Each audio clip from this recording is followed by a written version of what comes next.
Wow, we've got quite a stack of sources in front of us. We're really tearing into some texts, historical accounts, and cultural stories that seem to push back pretty hard, actually, against the usual narratives we hear about ancient South Asian history. Yes, it's definitely a challenging set of materials. We're looking at things that touch on, well, everything from the structure of the cosmos and who holds divine authority, right down to massive geological shifts and, frankly, what seems like historical revisionism. These are narratives with deep roots, claiming a very distinct, powerful legacy centered on what we now call Sri Lanka. Right. So our mission today, what we're trying to do, is to connect the dots between three really specific claims that, according to these sources, absolutely have to be seen together. First, there's this idea of Varuna, the god of the sea, cosmic order, but understanding him as an Asura in the really ancient sense. That ancient status is key. Then second, we're looking at this proud Sri Lankan claim of being descended directly from Ra Vana, who himself, interestingly, fits that same powerful, intellectually driven Asura mold. A different kind of power, perhaps. Sure. Earned, not just given. Exactly. And third, we need to dig into that epic confrontation in the Ramayana, between Varuna, who's supposed to be guarding cosmic law, Atta, and Rama, when Rama needs to get across the ocean to Lanka. Fundamentally, this whole deep dive, it circles around ideas of sovereignty. What does it mean? Who has it? And also the nature of law itself. Moral law, cosmic law. We're asking, does ultimate power always align with ultimate law? Or can they clash? And we're exploring all this through the lens of Ravana's people, the Helayo, as these sources call them. They seem to champion this idea of an independent heritage, one based on, like you said, self-earned power, not just inheriting divinity. Precisely. It's a narrative about meritocracy versus birthright. In a way, played out on a mythological scale. Okay, let's unpack this. Where do we even begin? I guess with Varuna himself, he seems absolutely central, this ancient figure of authority. That's absolutely the right place to start. Varuna. He's consistently described, not just in our sources, but even the Rigveda itself, as incredibly ancient. Some texts suggest his presence, his concept, even predates the main Rigvedic era we think of. So older than old. Pretty much. And he's not depicted as some minor deity. He's the sovereign. He's everywhere, pervasive throughout the world. The titles are just immense. King of the gods, Devatagala, Raja, Lord of the sky. It sounds less like a personality and more like a fundamental force of nature, almost. That's a good way to put it. Huh. The texts often describe him as self-manifested, arising right at the beginning of creation. Yeah. Pure foundational power. But here's the critical point, the pivot that links him directly to this whole discussion about Ravana's lineage. In the earliest layers of the Vedic texts, Varuna is explicitly, unambiguously called an Asura. Right, and that word, Asura, today, for anyone familiar with later Hindu stories, it immediately brings up images of, well, demons, the opposition, the enemies of the Devas. So how does this supreme, ancient, foundational god get labeled with that term? It's all about the timing. Context is everything here. This designation, calling Varuna Asura, it's found in the oldest, most revered parts of the tradition, like the 7th mandala of the Rigveda. And back then, in that really ancient period, Asura didn't mean demon at all. Okay, so what did it mean? It was purely an honorific. It meant something like powerful, mighty, maybe lord, or possessing divine power. It signified inherent, formidable strength and authority. There wasn't yet that stark division, that moral battle line drawn between Devas and Asuras. So calling Varuna an Asura back then was like saying he's the ultimate powerhouse, the source of immense strength that holds reality together. It was high praise. Exactly, the highest praise. Our sources really emphasize this point. The theological split, the demonization of the term Asura, that came later. In Varuna's prime, he and his close associate Mitra are often referred to collectively as Asuras. It was recognition of their primordial might. It's only much later, as theological conflicts developed, that the term got twisted and used to label the other side. So Varuna represents this original, uncorrupted meaning of Asura, pure foundational power, before the cosmic civil war narrative really took hold. Precisely. And this powerful Asura had a very specific job description, didn't he? His entire identity seems wrapped up in Atta. We hear that word a lot, but what does it actually mean in practice? It's a huge concept. Atta isn't just a set of rules like human laws. Think of it as the fundamental order, the operating system of the entire universe. It covers everything, the physical world, the cosmos, and crucially, the moral sphere as well. So Varuna's job is basically to keep the universe from collapsing into chaos. In essence, yes. He's the guarantor of what? If we break it down, physically, Atta is the regularity of nature. Varuna ensures the seasons turn, the stars move predictably, the sun rises and sets. Everything happens according to this inherent cosmic rhythm that he upholds and his connection to water. He's the Sea King, after all. Absolutely central. His control over water is total. The sources say rivers flow continuously only by his command. He manages the whole water cycle, the flow in rivers and oceans, clouds, rain, making sure heaven, earth, and sky get watered just right. He's not just king of the sea, he's king of water in all its forms, king of natural regularity. Okay, that covers the physical world. What about the moral dimension of Atta? How does Varuna enforce that among humans or beings? This is arguably his most vital function. Varuna establishes the ethical framework, the moral laws that define right and wrong. He's often linked with Satya, or truth. He's portrayed as this omniscient, unseen judge who knows in people's hearts, identifies guilt, and punishes those who transgress the moral order. Sounds pretty strict, a bit intimidating maybe. He can be, certainly. The punishment for violating Kutta could be severe. But the texts also emphasize his capacity for mercy. If someone shows genuine remorse, true repentance, Varuna could forgive. He wasn't just about punishment, he was about maintaining balance. He sounds less like a friendly god and more like a cosmic Supreme Court justice. Incredibly consistent, demanding adherence to the letter of the law. That consistency is exactly his defining trait. That's why he has titles like Tavan, one who possesses Sutta, or one who follows the path of truth and order. And more famously, Dasya the Guardian, or Shepherd of Gutta. Guardian of Itta, that really sums it up. And there's another title, the Davrat. It means one whose ordinances or vows are fixed and steady, unshakable. He sets the laws physical, cosmic, moral, and they cannot be broken without consequences. He is the ultimate enforcer of foundational law. His very nature is consistency. Wow. Okay, so establishing Varuna like this ancient, incredibly powerful Asura, the absolute guardian of cosmic and moral order, Atta, it really sets the stage dramatically for what happens later in the Ramayana, because now you have this figure, Rama, coming along with his own mission. A mission driven by Dharma, his sense of duty and righteousness. Right. But his mission apparently requires him to challenge the very order that Varuna embodies. This creates a huge philosophical problem, doesn't it? It really does. What happens when a quest for justice aimed at restoring moral order on Earth seems to necessitate breaking the established cosmic order of, say, the ocean, which Varuna protects?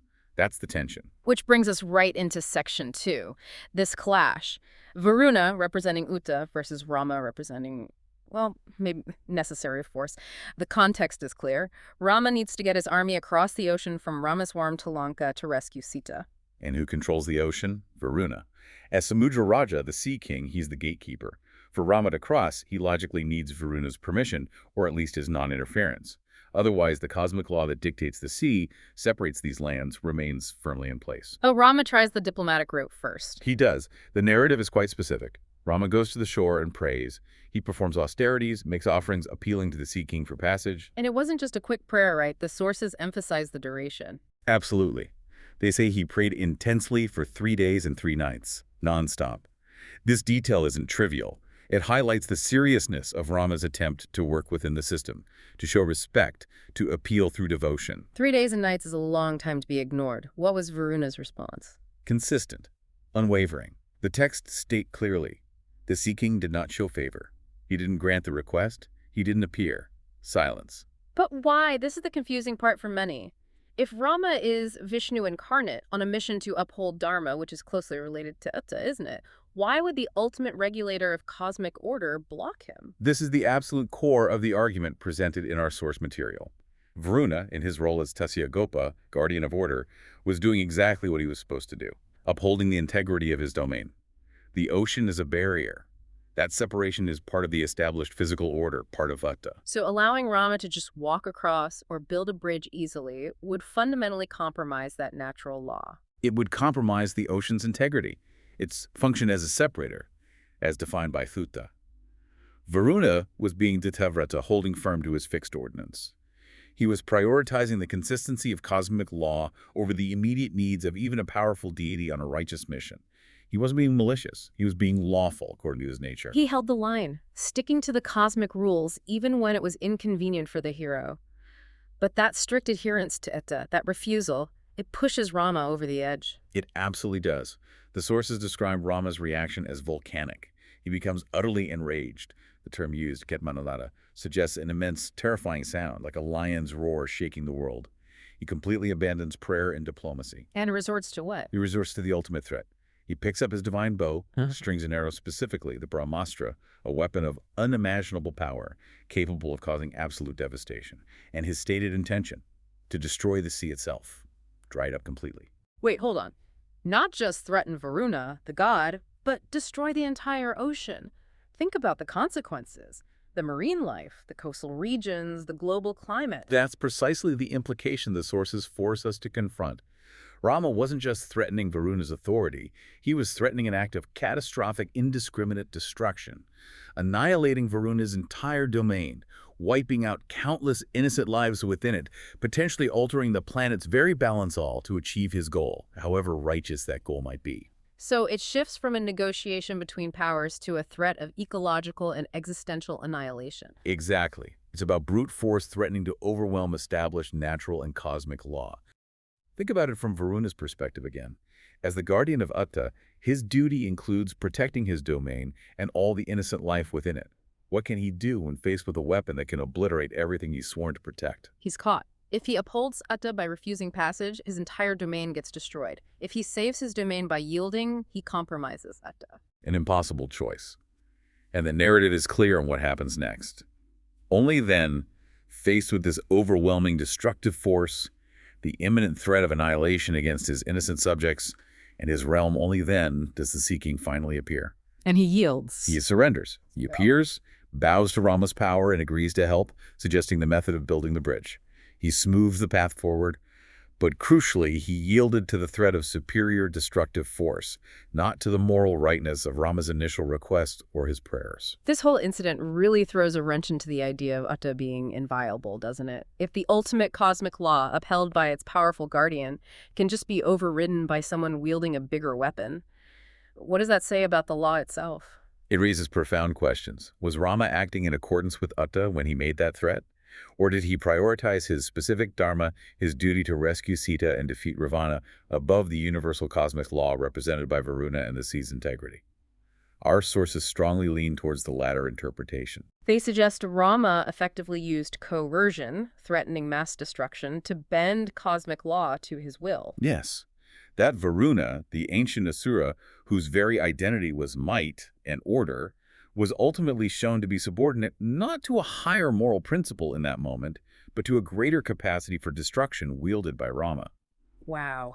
That clash isn't just a story beat. It's a major mythological statement about power dynamics. And seeing Varuna, the original mighty Asura, forced to yield like that, it creates a really interesting contrast when we then turn to the lineage of Ra Vana, who is also celebrated as an Asura in these sources, a lineage that seems defined by resistance. Absolutely. It sets up a dynamic. If the hero figure used overwhelming force potentially in violation of cosmic law, what did the lineage resisting him stand for? Perhaps a different kind of power, a different relationship to law and divinity. Okay, let's make that transition. Section 3. Exploring this claimed lineage, the Asura Kula linked to Ra Vana, and this whole idea of the Helayo people and their origins. Right, so our sources are very direct here. They explicitly connect the heritage of Sri Lanka, or at least our core ancient stratum of it, directly back to Ra Vana in what they call the Asura Kula, the Asura lineage or clan. And again, we have to be really careful with that word Asura. In this context, linked to Ra Vana and his people, how are the sources defining it? Not as demons, presumably. Definitely not. The definition provided is quite specific and philosophical, and Asura in this context is not born divine, but attains divine powers. It emphasizes merit, effort, intellect. So it's about achieving power and status through your own capabilities, not just inheriting it. Exactly. The Helayo, as descendants of this lineage, are portrayed as being intellectually superior, capable of challenging even the established gods, not through brute force necessarily, but through immense knowledge, skill, self-cultivation, rigorous spiritual practice.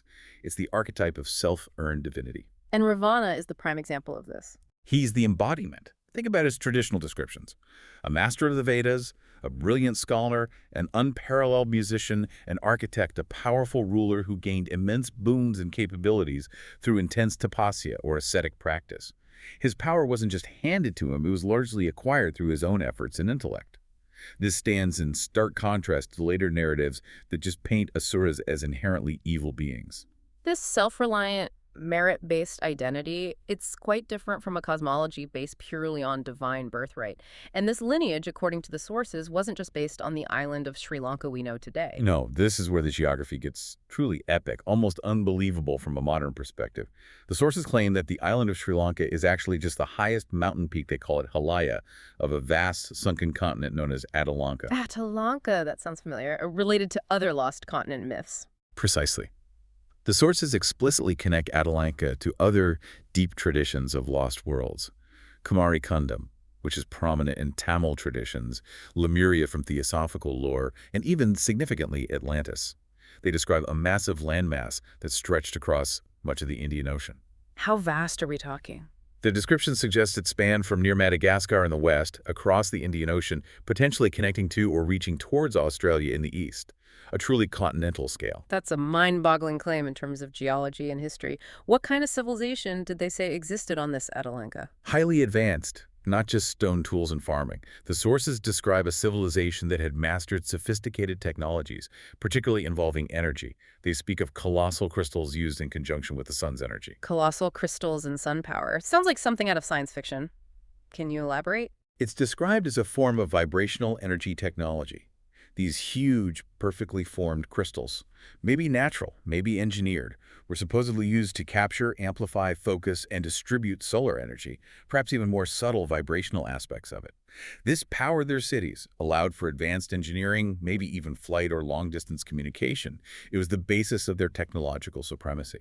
And the rulers, like Ra Vana's ancestors, were masters of this. Yes. The sources refer to the ruling dynasty as the Sun Lineage, or Ra Vana. Ra meaning sun, Vana meaning lineage or forest, implying a connection to this solar power source.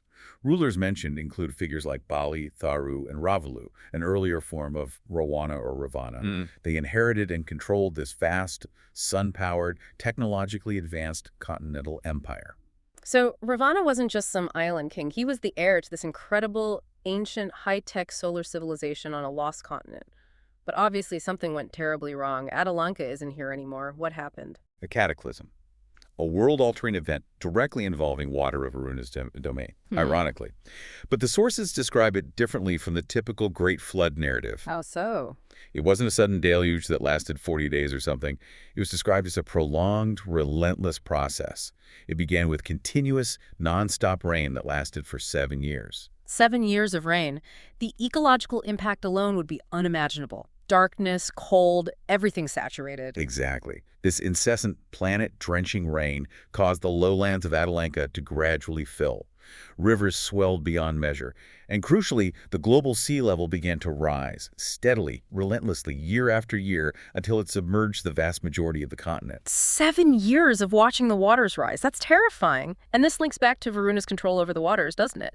A 7-year disruption of the water cycle is a profound statement about cosmic imbalance. It absolutely is, and here's where the sources offer a really fascinating insight. They argue that the memory and interpretation of this exact same event fractured humanity's narrative based entirely on the perspective of the survivors. Meaning, there wasn't just one story of the cataclysm. Correct. There were at least 2 fundamentally different experiences leading to 2 different kinds of stories. First, you have the people living on the vast lowlands of Atalanka as the waters rose. They would have been flooded out, forced to flee. Precisely. They experienced displacement, chaos, desperation. They migrated in waves, seeking higher ground, eventually reaching lands like Egypt, Mesopotamia, maybe the Indus Valley. They carried fragmented memories of their lost homeland and its knowledge. For them, this event was remembered as the Great Flood, a destructive deluge that swallowed everything and scattered them across the world. Their narrative is one of loss, migration, and starting over elsewhere. Okay, that's one perspective. What was the other? The perspective of the people who lived on the highest mountain peak of Atalanka, the Helayo, the ones who didn't flee. Who became the ancestors of the Sri Lankans, according to this narrative. Yes, the Helayo. They weren't washed away. They remained on their high ground as the waters rose around them. From their perspective, it wasn't a flood that came over them. It was the sea relentlessly eating up the land surrounding their mountain, like a slow-motion, unstoppable tsunami that lasted for years until their mountain home became an island. So for them, it wasn't about being flooded out, but about being isolated, surrounded by water, cut off from the rest of the world. Exactly, a fundamentally different psychological experience. They survived geographically intact on their peak, but they were now marooned, utterly alone. This difference in experience fleeing a flood versus surviving a rising sea that isolates you, you must have had huge cultural implications. Massive. And it also had critical technological consequences, according to these sources. Remember that advanced civilization powered by sun-capturing crystals. What happens to a solar-powered technology infrastructure during 7 years of continuous sun-blocking rain and cloud cover? It fails completely. No sun, no power, the whole system collapses. Exactly. The sources suggest this was a profound trauma for the Helayo. Their incredible technology, the very foundation of their power and way of life, utterly failed them in their darkest hour. It was perceived almost as a betrayal by the very forces they had mastered. So they couldn't rely on it, couldn't rebuild it in the darkness and isolation? Did they just abandon it? The implication is that they had to. Without the sun, the crystal technology was useless. They were cut off, the infrastructure likely damaged by the environmental upheaval anyway. They were forced by circumstance to turn away from that high-tech, externalized power source and look elsewhere for survival, for meaning, for strength.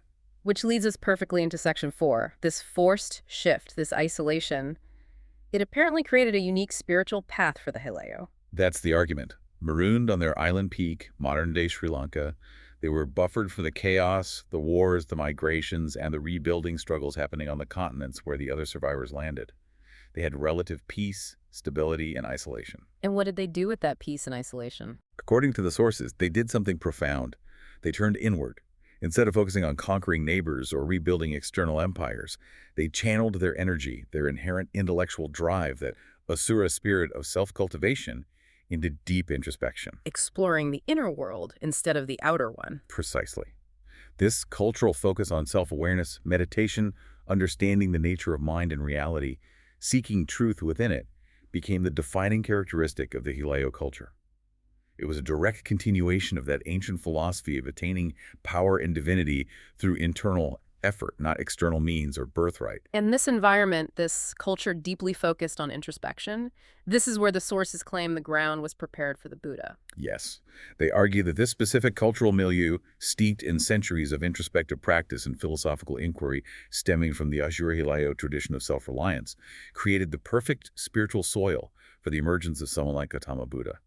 The ultimate figure of self-realization arose from a culture dedicated to it. That's a powerful narrative bridge. It connects the ancient Asura philosophy of Ra Vana's lineage directly to the pinnacle of self-achieved enlightenment represented by the Buddha. It makes the Buddha the ultimate expression of that Helayo cultural trajectory. And it reframes that mysterious ancient prediction about the Buddha. You know, the one that prophecies foretold he would either become a Chakravarti, a universal world ruler, or a fully enlightened Buddha. Right. The choice between ultimate worldly power and ultimate spiritual liberation. Where does that archetype of a universal monarch, a ruler of the entire known world, come from? The sources argue it makes much more sense if it originated in a culture that remembered ruling a vast continent like Atalanka, not just a regional kingdom in North India. Ah, I see. The very concept of universal monarch fits better with the legacy of Ravana's Sun Lineage, the rulers of the supposedly globe-spanning Atalankan Empire. Exactly. The Helayo culture, descended from the Ra Vana, would have understood and perhaps even expected a figure capable of achieving such vast authority. So the Buddha's choice, rejecting that potential for world dominion in favor of enlightenment, becomes even more profound. It's seen as the ultimate culmination of the Asura Helayo path, choosing inner mastery over outer control, a choice made possible by the very potential for greatness inherent in that lineage. Okay, here's where it gets really interesting. Because this whole framework, the philosophy, the lineage, the cataclysm, the introspection, it doesn't just stay in the realm of myth and philosophy. The sources use it to launch very specific, very controversial challenges to mainstream historical geography. This is Section 5. Yes, this is where they present claims that can, in theory, be measured or tested against existing records, albeit through their alternative lens. The first major one concerns the alignment of the most sacred Buddhist pilgrimage sites. The ones that the Buddha supposedly told Ananda to visit after his passing. Correct. The Chaturimani, the 4 key places associated with his life. According to these sources, the Buddha's instructions specified that these 4 places would be located in a perfectly straight line and be equally distant from each other. Okay. Now, the traditionally expected sites are Lumbini, birth, Bodh Gaya, enlightenment, Sarnath for sermon, and Kushinagar, death. If you plot those on a map. They form a rough, quadrilateral, almost a rhombus shape stretching across parts of modern-day Nepal and North India. They are undeniably sacred and historically significant, but geographically they are not in a straight line, nor are the distances between them equal. So the sources seize on this discrepancy. They do. They argue this misalignment proves these cannot be the original sites the Buddha intended. They then propose an alternative set of 4 locations, all within Sri Lanka. Which sites do they claim are the true Chaturamani? They identify 4 specific locations: Hirivaduna, Isambasagala, Budungala, and Kandy. And the claim is that when these 4 sites are plotted on a map, they fall in a horizontal straight line. Perfectly straight. Perfectly straight, and furthermore, this line runs precisely 90 degrees perpendicular to the Earth's equator. And, they claim, the distances between these consecutive sites are almost exactly equal when measured using ancient units or careful calculation. Wow. A straight line, perfectly east-west, 90 degrees to the equator with equal spacing. That implies deliberate design, not coincidence. It suggests astronomical or energetic alignment. What's the basis for this claim? Ancient texts, oral traditions. It seems to draw heavily on preserved Helayo traditions regarding sacred geometry, cosmology, and potentially earth energies. The argument is that the original builders, operating from the surviving peak of Atalanka, Sri Lanka, used the planet's own orientation, the equatorial plane, as a reference for creating a spiritually resonant grid. They might point to calculations using ancient measuring systems that allegedly result in these equal distances. That's a radical remapping of sacred geography, but the challenge goes beyond just the locations, right? It extends to why the Buddha told people to visit these places. Yes, this is another critical point of reinterpretation. The conventional understanding of the Buddha's instruction is that visiting these places inspires Sangvega, often translated as a sense of spiritual urgency, but sometimes carrying connotations of sadness, awe, or even dismay at the impermanence of life shown by these sites. A kind of mourning or solemn reflection. Right. But the sources argue this is a fundamental misunderstanding, possibly a deliberate one. They turn to the Abhidharma, the highly detailed psychological and philosophical teachings of the Buddha. And what does the Abhidharma say about sadness or grief? It classifies states like sadness, grief, remorse, domanassa, as unwholesome mental states. Specifically, they are rooted in dosa, which is usually translated as aversion, anger, or hatred. It's considered a hindrance, an obstacle to clarity and liberation.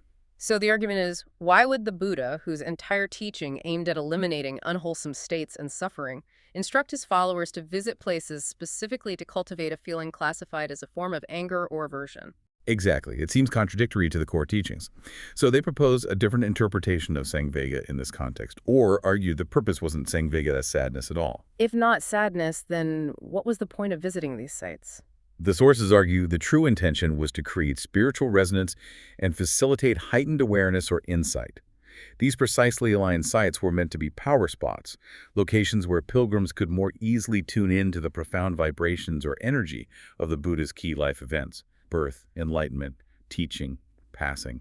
The goal wasn't sorrow, but a direct experiential connection to the path of liberation, a boost in one's own practice. So visiting these places was meant to be inspiring and catalytic for one's own spiritual journey, not a memorial service focused on negative emotions. And if the real sites were later obscured or replaced, then that intended spiritual resonance would be lost, wouldn't it? It supports their narrative that the shift in geography wasn't just an error, but perhaps served to disconnect people from the original source of that power. Okay, this is fascinating. It ties the geography directly to a reinterpreted spiritual purpose. Now, what about more concrete historical evidence? You mentioned the Chinese pilgrim Fa Hin. Yes, Fa Hin. He journeyed in the late 4th and early 5th centuries CE, traveling from China through Central Asia to India, searching for authentic Buddhist scriptures and visiting sacred sites.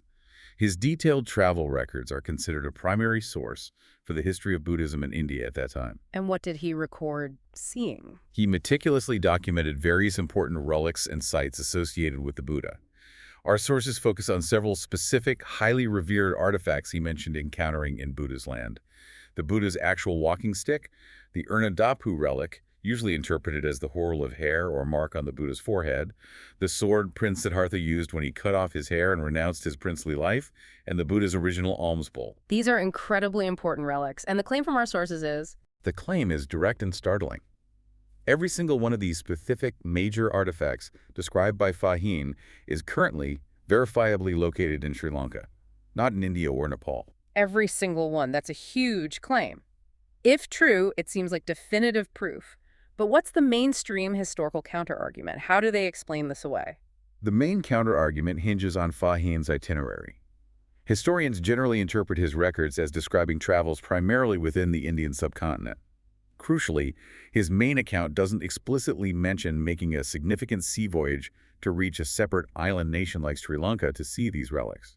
Therefore, the assumption is that Buddha's land, where he saw these things, must have been mainland India. The lack of a specific mention of crossing the ocean is the key piece of evidence used to dismiss the Sri Lankan possibility. That's often the crux of it. But this is where our sources deploy their geographical rebuttal, connecting back to the ancient world and even the Ramayana narrative.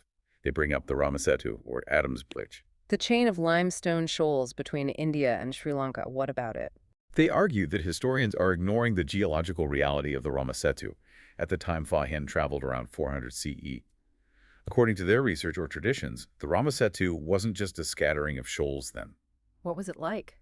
They claim it was substantially intact, forming a continuous, wide land bridge connecting the mainland to the island. And their specific claim is that it was approximately 3 kilometers wide at that point in history. 3 kilometers? That's nearly 2 miles wide. That's not a string of rocks. That's a significant causeway or isthmus. Exactly. Now, think about it from Fahim's perspective. If you were a traveler walking overland for thousands of miles, and you come to a land bridge that is 3 kilometers wide connecting one piece of territory to the next. You wouldn't necessarily perceive it as a major sea crossing. You'd just see it as walking across a wide bridge or strip of land to the next region. It wouldn't warrant a dramatic entry in your travelogue about braving the ocean. Precisely. The sources argue that the very piece of evidence used to disprove Fahim visited Sri Lanka. The lack of a mention of a sea crossing is perfectly explained if the Ramasetu was indeed a wide walkable land bridge at that time. It removes the primary objection. So, if the relics Fahim described are verifiably in Sri Lanka today, and the main reason historians say he couldn't have seen them there, the sea crossing, is nullified by the probable state of Adam's Bridge back then, the sources conclude the most logical interpretation is that Fahim did cross that land bridge, did visit Sri Lanka, and accurately recorded seeing the key relics there, correctly identifying the island as the Buddha's land he had sought. This leads to their rather pointed conclusion about why this isn't the mainstream view. They call it political games. Yes, and we have to be careful here to report this as the viewpoint within these specific sources, not our own endorsement. They assert that the dismissal of this evidence, the relics, the site alignments, the interpretation of Fahim's journey, isn't just an academic oversight. They believe it's intentional? They suggest it's part of a long-standing deliberate effort, potentially driven by competing national or cultural narratives, to relocate the origins and heartland of Buddhism away from Sri Lanka and firmly onto the Indian mainland. Why would it be done? The sources imply that claiming the origin point of a world religion, especially one centered on a figure as universally revered as the Buddha, confers immense cultural prestige, historical legitimacy, and even political soft power onto the nation that holds that claim. Therefore, controlling the narrative about where Buddha's land truly was becomes critically important. They see the mainstream interpretation as fitting a preferred national story, even if it means ignoring or reinterpreting inconvenient evidence like the relics or Fahim's probable route. It suggests that the history we read isn't always just about facts, but about the stories nations choose to tell about themselves. That's certainly the implication. If this alternative history rooted in the Helayo legacy and the Asura is correct, it fundamentally rewrites the spiritual map of ancient South Asia, placing Sri Lanka not on the periphery but at the very center as the cradle of this profound philosophical tradition. This has been incredibly dense, a really deep dive connecting mythology, geology, spirituality, and contested history. Let's try to summarize the main threads. We started with Varuna. Right, Varuna as the ancient, powerful Asura, meaning mighty, back then, the absolute guardian of Uta, cosmic order. We saw how his commitment to that order led to a dramatic clash with Rama, where Varuna's law was ultimately overridden by the threat of superior destructive Yeah, force. and that confrontation, that tension between inherent cosmic law and applied force, sets a backdrop for understanding the lineage of Ravana's people, the Helayo. They are also linked to that Asura identity, but defined by self-attained power and intellect. Exactly. A lineage claiming descent from the technologically advanced, sun-powered civilization of the lost continent Atalanka, whose survivors on the peak of Sri Lanka, the Helayo, endured this 7-year rain cataclysm. They experienced it not as a flood they fled, but as a rising sea that isolated them. This isolation, combined with the failure of their old technology, led them to turn inward. Deep introspection became their cultural focus. This intense cultivation of inner awareness, rooted in their Asura philosophy of self-reliance, created the spiritual environment that, according to these sources, paved the way for Gautama Buddha, the ultimate embodiment of self-realized enlightenment. Which then connects to the ancient prophecy of the universal monarch, an archetype that makes more sense coming from a culture remembering continental rule, like Atalanka's Sun Lineage. And finally, this entire integrated narrative from Varuna to Buddha is supported, they claim, by concrete geographical and historical counter-evidence. The allegedly perfect straight-line, equidistant alignment of sacred sites in Sri Lanka. The reinterpretation of Sangvega, not as sadness, but as spiritual resonance, consistent with Abhidharma. The fact that all the major relics Fahim describes seeing are physically located in Sri Lanka. And the rebuttal to the main objection about Fahim's journey, based on the Ramasetu likely being a wide, walkable land bridge in his time. All culminating in their assertion that the mainstream historical narrative has been subject to political games to obscure this Sri Lankan-centered origin story. It really forces you to think about how much our understanding of the past depends on who is telling the story and from where they experienced events. That difference between seeing a cataclysm as a flood if you fled versus a rising sea if you stayed on the peak seems symbolic of how different perspectives create entirely different histories. Absolutely. And that clash between Rama's force and Varuna's adherence to Atta becomes a microcosm of these larger shifts in power, perception, and the very definition of legitimate authority throughout history. The thread connecting everything seems to be this Asura ideal, not the later demonic version, but the original concept of power achieved through merit, intellect, discipline, self-cultivation, a spirit of intellectual defiance against imposed narratives. The philosophy of self-reliance, you could say. So what does this all mean? It leaves us with a pretty provocative thought, doesn't it?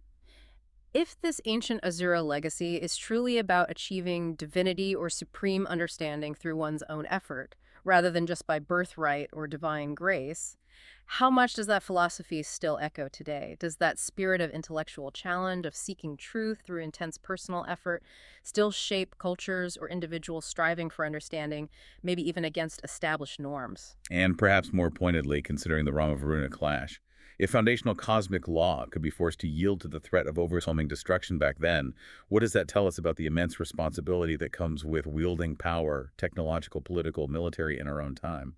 Does might still make right, or is there a higher law we risk violating? Definitely something to think about.